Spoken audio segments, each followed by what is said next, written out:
As a child, I had one specific vision of what a successful person looked like. A person sitting at a big mahogany desk in a silk suit, with a Rolex on their wrist and a cigar balanced perfectly in their hand. And as I've grown into a successful adult, I must say, my vision wasn't too far off. Cigars are still as much of a luxury staple as Rolexes are, but their history as items that show sophistication and wealth goes back nearly 4 times further. And when it comes to cigars, there is one specific type that has been the gold standard for decades: Cuban cigars, which don't come cheap. Some boxes of good quality Cuban cigars can cost thousands of dollars, which may seem a little extreme. So how can some rolled up tobacco cost so much money? Well, today we're going to find out. We'll take a look at how Cuban cigars have risen to fame and how exactly they've gotten their incredible reputation. To begin, let's take a journey back to the linoleum locker-lined hallways of yesteryear and sit down for a little history lesson. It's well known that tobacco has been a staple in society for hundreds of years, long before Dare ads and those funky 90s anti-smoking commercials were a thing. However, most people don't know that tobacco's at all. But why is that such a bad thing? And why is the real deal so revered? Mainly because cigars are so highly regulated in Cuba, with almost all their production being state-run. Therefore, the process and inspection that tobacco and cigars must undergo is extensive. For starters, tobacco companies work hand in hand with the Tobacco Research Institute. The institute keeps records dating back from before the Revolution, which details the quality, taste, and composition of the tobacco that's being grown in various regions. This gives them a thorough knowledge of what types of tobacco performs best where. Habanos is a state-owned corporation in charge of the marketing, distribution, and even the creation of all high-quality cigars in Cuba. When they determine a new flavor or quality they'd like for their tobacco, they use these previous records to decide where the seeds will be planted. And if they're making a new seed variety, this can take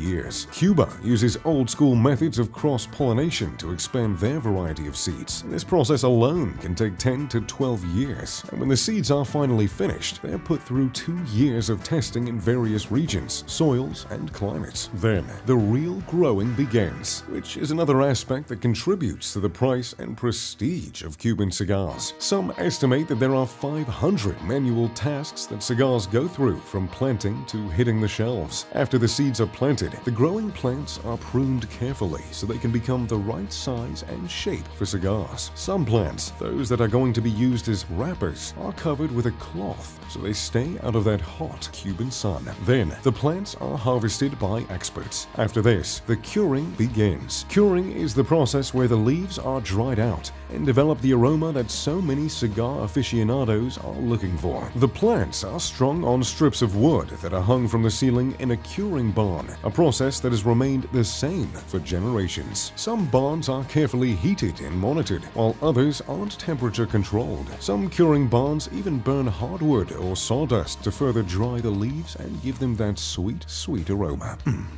There's nothing quite like the smell and look of a curing barn. The next step, however, is my personal favorite: the fermentation process. The leaves are sorted into different groups based on their color, size, and shape. The larger leaves that will become the cigar wrapper are separated. Smaller or broken leaves are set aside to be used as the actual fill in the cigar. These leaf groups are then tied together in groups of 10 to 15 leaves, which are called hands. These hands are then put into boxes called hogsheads, where they will remain for somewhere between 6 months and 5 years. That being said, just like wine, the longer tobacco is aged, the more money it's worth. Typically, the higher quality cigars are aged for at least 2 years. Next, the stripping begins. But don't worry about getting out your dollar bills. Stripping is when expert workers take the filler tobacco leaves and remove their main vein, because if they didn't, it would heavily interfere with the way the cigars burn. Traditionally, leaves are stripped by hand. However, machines are also commonly used now. After this, the stripped leaves are set aside for more fermentation and then steamed to restore their lost humidity. And now, the rolling happens. If you've ever seen cigars being made, this is the part you've probably seen footage of. It takes cigar rollers at least a year to become proficient and able to work independently. The skilled workers select the filler leaves, then rolls a binder leaf around it. The workers use a small knife to get rid of any irregularities. Wrapping the cigar is widely regarded as the hardest part of the process. Workers take the wrapper leaf and must wind it in an even spiral 3.5 times around the cigar. Some cigars are made by machine, but many consider hand-rolled cigars to be far superior. And I must say, I think I'd much rather have one infused with the love of a hard worker. The cigars are carefully inspected every step of the way, but once they are complete, they are looked at multiple times to ensure that they are top quality. However, cigars rolled from new seed varieties must undergo an even more intense process. The new cigars are brought before the National Commission for Tasting. The commission is composed of the top-level tobacco officials and experienced Cuban cigar aficionados. There are usually somewhere between 10 to 15 people present who normally get together about once a month to taste, judge, and discuss the quality of cigars from the regional companies. However, when a new seed variety comes to play, this process takes them much more time. And all that work goes into creating those cigars that big wigs puff behind mahogany desks on special occasions. All that regulation is what has helped Cuba maintain their crown as the best cigar makers in the world, though many have challenged that title. Some people even argue that cigars from the Dominican Republic or Nicaragua are just as good. But many experts argue that the quality of soil, the climate, the specific varieties used, and the hard labor that goes into making them has a huge effect on the aroma and quality of Cuban cigars. And well, I suppose that's up for all of us to decide. So, there you have it. Cuban cigars are expensive because of their quality, the labor involved in making them, the high standards set by the government, and the availability of the cigars. Have you ever smoked a real Cuban cigar, and do you think they're worth the money? Let me know in the comment section down below. Thanks for watching. If you enjoyed the video, make sure to leave a like and subscribe. Oh, and maybe turn on post notifications. As always, I'm Mr. Luxury. Pip pip to doodly do.